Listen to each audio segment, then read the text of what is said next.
has that like damaged relationships with certain people, or just because it's always all love with us. And that's what draws people more people into us. You put the spotlight on yourself when you do it. Yeah. Cause like we don't really gotta say nothing, cause our fan base in the comments and this on the live, they gonna jump on you before we can even say something. Cause 9 times out of 10, that's the ones who's really gonna trash you. You feel me? Yeah. We may laugh and joke, but at the end of the day, we giving you honest feedback. Like, we just telling you the truth. Like, man, if your people's heard this and they ain't tell you, bro, like, you need to get away from them.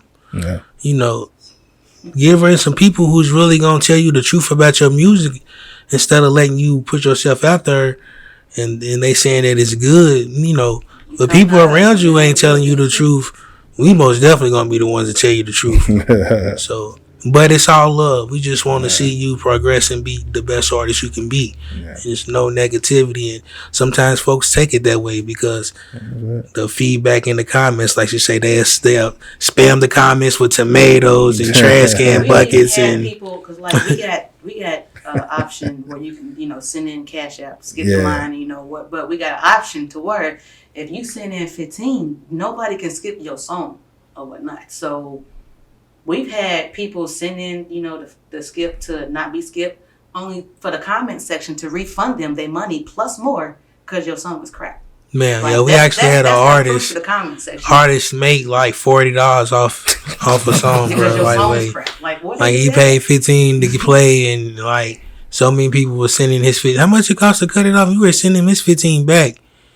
He was like, bro, that's crazy. We ain't never seen, like, it was the first time we had ever seen the comments actually wild out like that. Yeah. And I know he took it kind of hard because he's like, dang, bro, like, and they don't take it out on the people in the comments. They take it out on us as a show because it's our show. But, we can't help what the people in the comments say all the time. We try to tell them keep it respectful, and they know all positivity. But sometimes, the comments get a little wild, and if your song ain't it just ain't it. Maybe ain't your night. You might have a blast one night.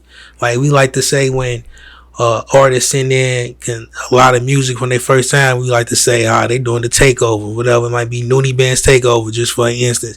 Just keep sending in, songs. And if you hot like it and every song you sending in and it's banging and the live is rocking with it and we rocking with it, so Noonie Band's takeover. Yeah. You feel me? But we have sometimes artists that do that, and it kind of makes the fans or the live, they start to tune out when it's one artist done sent in 4 or 5 songs and wasn't none of them a hit. Yeah. So, but it ups and downs, but we always tell every artist, man, keep coming back, keep applying to your craft and progressing as an artist, and keep sending your music in.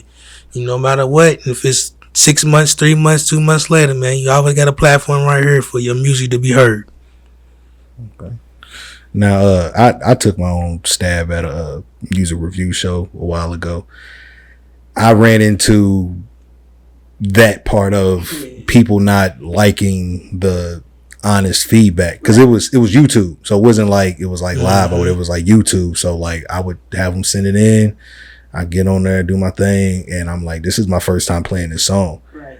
And if I liked it, it was some, I'm running this back just because I liked it. You know what I'm saying? But it was some, I'm like, I got to cut this shit off. Bro. Like, bro, like this is, all apologies. And I, like you said, somebody was sending something good, and then they'll send in something bad the next week. And bro, whatever you did last time, you should keep doing that. This one right here, this sounds like something you shouldn't have put out, bro. Like I'm sorry. And I've had people email me like, never play my music again. Like I've had people tell me, I'm like, dang, bro, like, that's cool. Yeah, I'm like, it's cool, but I'm like, dang, bro, I'm just trying to be like, it's okay to have honest feed. Like people give, like I'm open to it. Right. I'm pretty sure y'all are open to it. Like, I feel like as a creator, even as us as hosts, we always can be better when we doing interviews, or when we being interviewed. So, it's always me, as I say, be a student of the game no matter what you're doing. Because you can always be better no matter how good you are. Yeah, I had a situation where I put out a video my camera was messed up, and I didn't notice it, but it was only recording the left side. So whenever I did my audio, it was stereo, but it was only the left speaker. Sheesh. And this dude was listening to his headphones. He was like, "Hey man, there's nothing coming through my right." He put a comment, like he was like, your audio isn't filtering to the right side. Yeah, and most people, man, you don't know what you're talking about, and got mad. But I went back, I said, "Oh, he's right. Can't hear out the right side." And nobody told me but him. Right. A stranger, a stranger. You know, a stranger took his time to tell me, and I was like, "Okay, how do I fix it?" And some people might not know to even pay attention. Exactly. To that too. So, and if they did, they'd just be like, "Oh, it's whatever." You know what I'm saying? Like, but he was like, "Nah, fix this." And I was like, yeah. And then my response was, "Okay, how? Tell me how." He was like, "Just do this." And I was like, "I did it," and it's worked ever since. So it's like, if I didn't know that, I would have kept making the same mistake. And if I didn't take the time to just ask him, how do I fix that? I would have just said, could have been hard headed and been like, "Man, whatever. They don't know what you're talking about." You know what I'm saying? So you definitely do have to have a level of teachability or learnability or that aspect to kind of be like, okay, I don't know everything.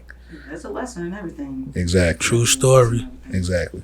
So what is y'all's overall goal with Louisville's Got Next? Like, is it just going to be strictly a review, or do y'all plan to take it to the next level? Now, when I said empire, I meant just that, empire. So that means I'm gonna dabble in a bit of everything.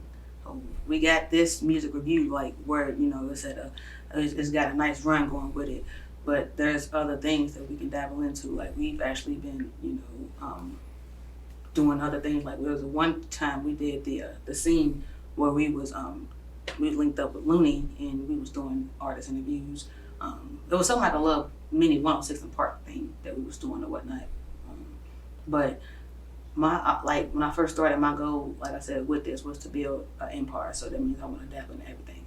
And I had just, had an idea. I write a lot of stuff down. Like when I get ideas and stuff, I'm just thinking.